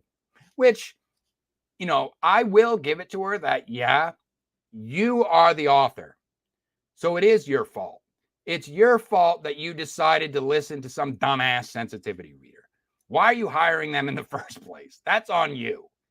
In that sense, Diana is correct, even though she doesn't mean it that way. But that's how I'm putting it. All right. While there are many ways to handle reviews, criticism regarding cultural appropriation, racism, sexism, or another form of oppression should not be ignored or cast aside. No matter how much work you've done to avoid harm, you and only you can prevent forest fires. No, that's not. That's not another. You and only you are responsible for addressing these criticisms. At the very least, sincere. Holy fuck.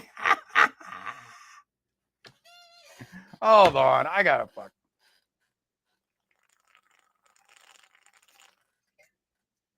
Oh my God.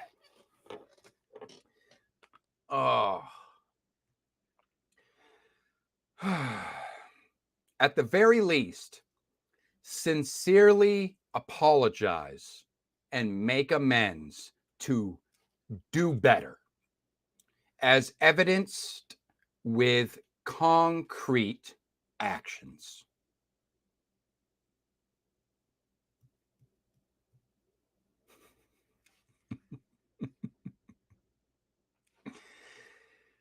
Reflecting on what you've now learned. Did you learn anything, people? You feel wiser now after we've kind of walked through that fucking mess? Reflecting on what you've now learned, you are wiser. Does writing across difference sound complicated? Well, it should be. Okay? Understanding that alone is the tip of the iceberg. That said, with time, craft, and true ethical dedication to your work, it is possible to portray white, able-bodied, straight men accurately. Actually, no, it says portray diversity effectively. In doing so, you'll also master a good chunk of what it means to be a quality writer. It is an act of courage. Social justice warriors, unite. It is an act of courage to put your book out into the world, no matter what your background. It is also an act of deep understanding and respect to write the other well. Poet Nikki Giovanni may have summed up the matter best. Quote, "Writers don't write from experience. Writers write from empathy." End quote. Oh, single tear. Oh, shit. There's some further reading here for you guys at the end of the article in case that doesn't sum it up for you. You need to be, further your education. You guys want to stop being bigots, okay? You interested in not being a bigot? I mean, you might want to further your reading, bigot, all right? A lot of you need some education out there. You're problematic. I see some of the stuff you guys are publishing out there. Problematic. Those are my people, I have to say. All right, get this bitch off my screen. All right. All right. Actually, no offense to the author. She had nothing to do with it. All right, I'll be interested to hear what you guys have to say. I'm just fired up. I'm firing from the hip at this point. So there's bound to be casualties, people. There's bound to be casualties. So I'll be interested to hear what you guys have to say about that one. What do you think about that article? Huh? Let me check in. It's been a while. I haven't checked in on the comments.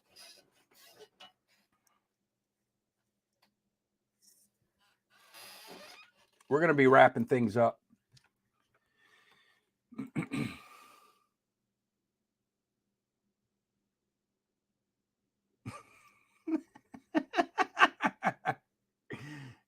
Yeah. All right. Yeah, you guys let me know. You let me know. You guys using sensitivity readers. Did you learn anything from that article? You should. Learn how to not be a bigot. All right, next.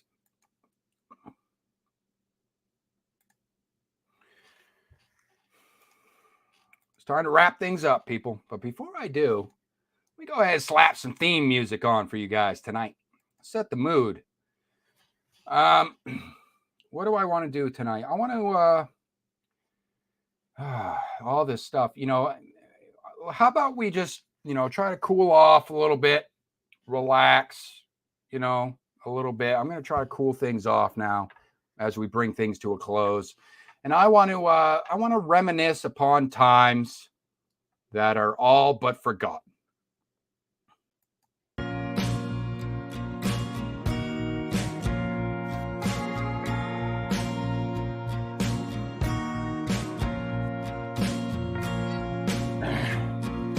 The good old days. What happened to the good old days,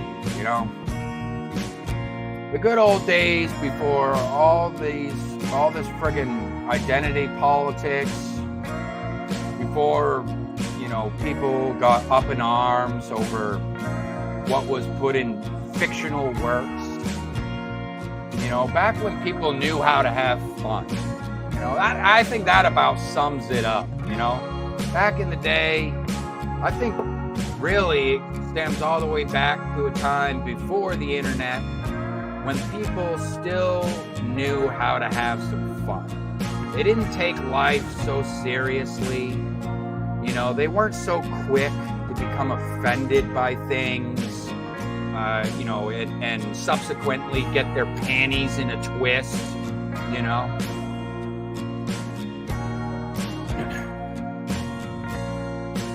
Check in with you guys, see what's going on in the comments now before we close up the show. Herman P. Hunter, author Herman P. Hunter, stopping by to say, yo, how you doing, man? I hope all is well with you. Readout production, my eyes. Oh, hi. I'm assuming it might have had something to do with that magazine cover. Look, don't be like that,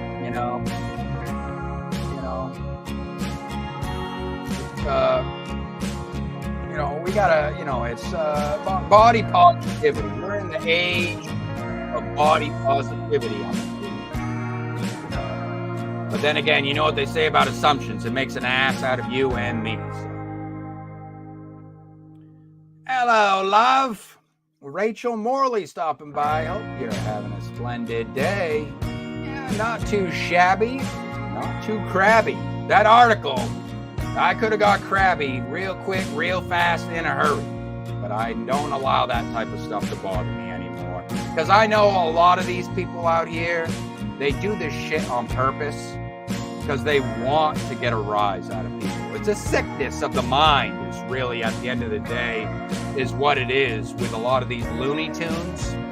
And I really wish that more people on the right would understand that, the more conservative types, and understand that a lot of these Looney Tunes out here are people who back in the day, talking about, reminiscing about times all but forgotten, those are people that would have been institutionalized back in the day. Society wouldn't have put up with their bullshit, not for a second. Those people, like I say, are people that actually deserve to be marginalized. They deserve to be on the fringes of society. And really, at the end of the day, back in the day, they would have been institutionalized for their crack pottery, you know, if it's a problem. In other words, if they become a problem for other people, that is, and they aren't capable of minding their own business, and they intentionally go out of their way to create problems for the more stand-up citizens of civilization. You know, the people who try to play by the rules. You know, they're a straight shooter. You know, people who use their brain and make logical sense and want to reason and work together with other people. You know, that's, you know, the type of people, like, if they wouldn't put up with that kind of tomfoolery back in the day. But nowadays, it's all about, we gotta be understanding. You know, they got some sort of, you know, insert label. You know, got some sort of fucking problem, and apparently their problem then needs to, just because they got problems psychologically, mentally, that then in turn needs to become my problem politically. Homie, don't play that. How's that go?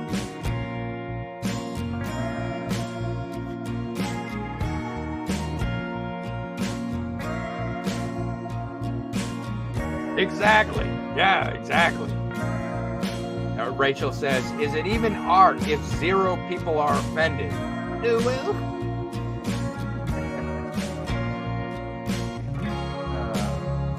elf lives matter. Elf lives matter.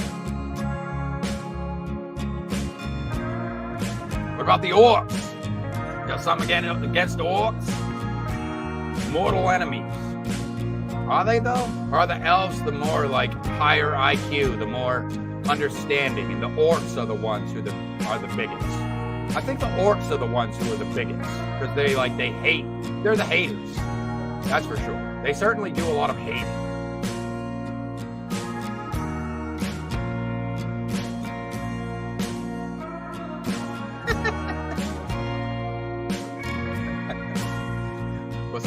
What's the Star Wars quote? What's that Star Wars quote? Misa Greenbaum. I don't know. That was my Jabba the Hutt, right? Sorry.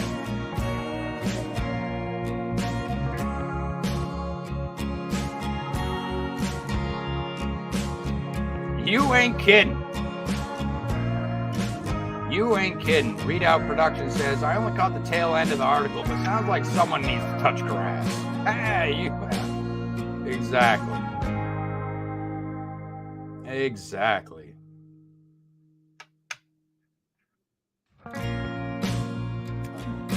Well, you see, they're not gatekeeping. They are, they're not gatekeepers. You don't have to listen to them, but you should consider it because they are cultural consultants. Okay?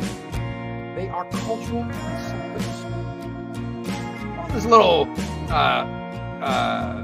mental gymnastics, a lot of mental gymnastics going on in that article, I have to say. You can definitely tell Diana's a friggin' activist. Certainly writes like that. Very assertive in her methods, I have to say, and her straw man arguments.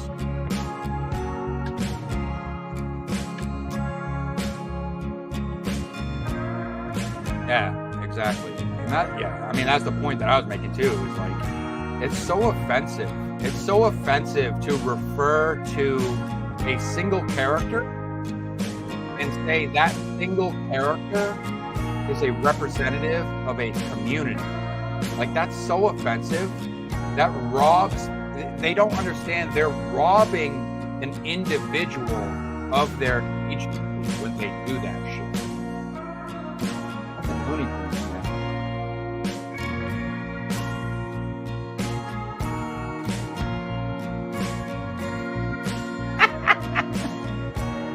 man. It became the ghettos. That's what I read in a tweet today. Someone said the YA genre has become a friggin' ghetto.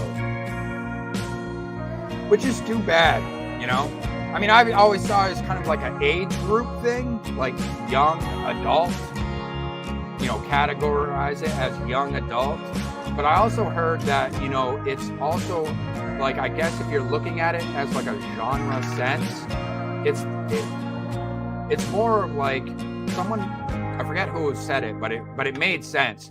Is it looking at it from a genre perspective? It's like a genre that is targeted towards a specific age group because it's supposed to make it so the target audience, the target demographic that the YA is written for can actually grow up alongside the characters that they're reading about. And I really think that that's kind of a cool concept when you think about it. You know, for instance, like the Harry Potter. The Harry Potter is a YA genre, and the fans of the Harry Potter series, when it was first coming out, the target demographic actually grew up alongside those characters in that novel. And I think that that's a pretty cool idea, actually, if you span a series through that kind of timeline. You could really, and you capture an audience early on, you would have it's no surprise that the fan base is extremely hardcore. You know, that you would have a hardcore fan base for that series because the demographic, the fans literally grew up alongside the characters. And I think that that's a really cool idea, actually. Now, would I label any of my... Would I get into YA for that matter? Probably not. At this point, the waters have been so muddied. I don't know. I mean, like someone said on Twitter, I saw on Twitter, it's like it's the YA genre. As a genre, has kind of become a ghetto of sorts. Because people are trying... Well, you've heard of it. Rachel, you've heard some people talking about how people are sneaking in all the sexualized content to YA now.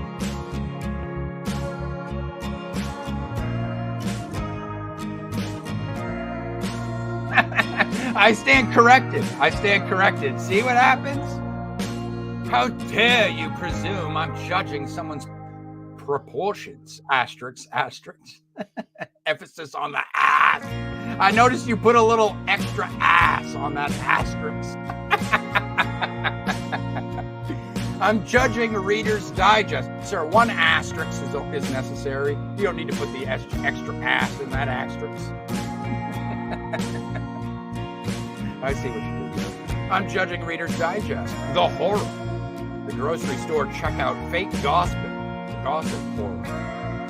Yes, tabloid section for sure. However, that article on the third person POV actually sounded like it could be an actual helpful piece. Everything else on that in that magazine, as far as the front page goes, looks like it was just draws.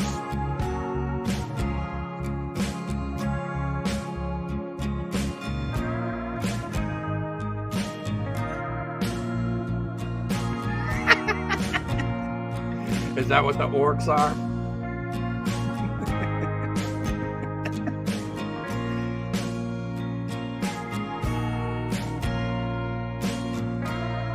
It's a millennial thing. Okay.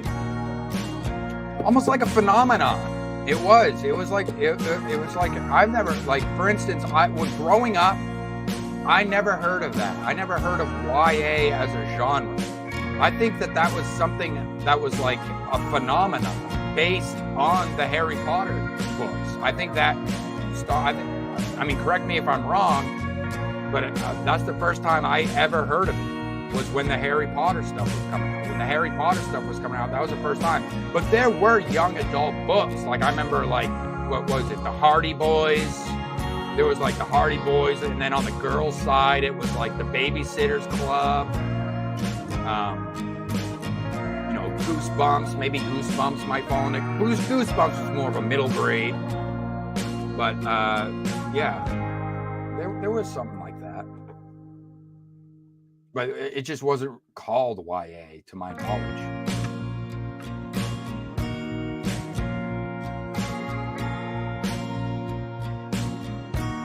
we're gonna have to get you on the show.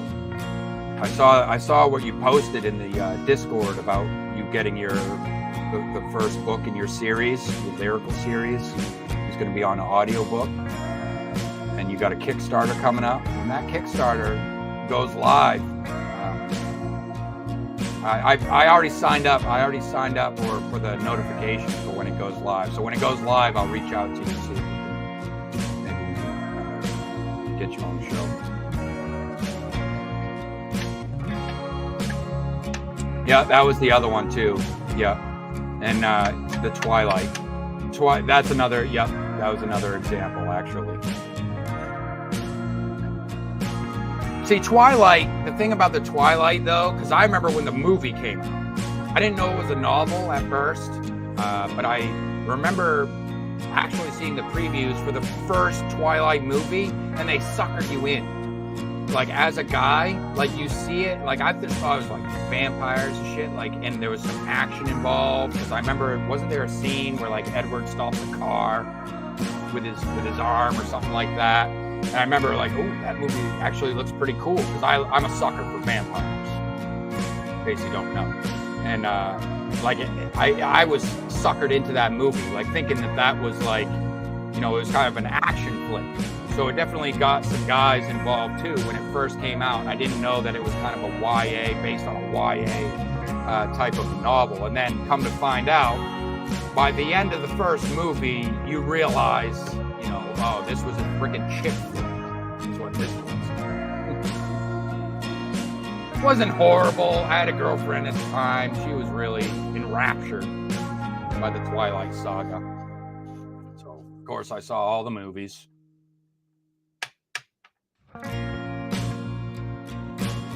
Yeah, no problem at all.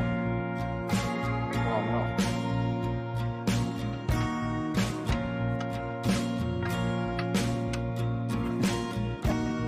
all. You didn't care for it.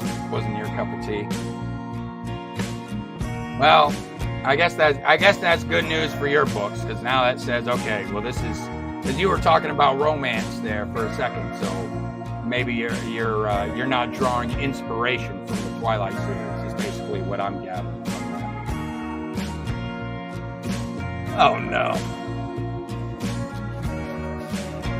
Well, that's the live stream for this week, ladies and gentlemen. I hope y'all had some fun, and I hope y'all discovered something new. But don't fret, because guess what? Okay, I will be back here for you. Next week, same time, 9 p.m. Eastern Standard Time. That's 6 p.m. Pacific. Have a good week.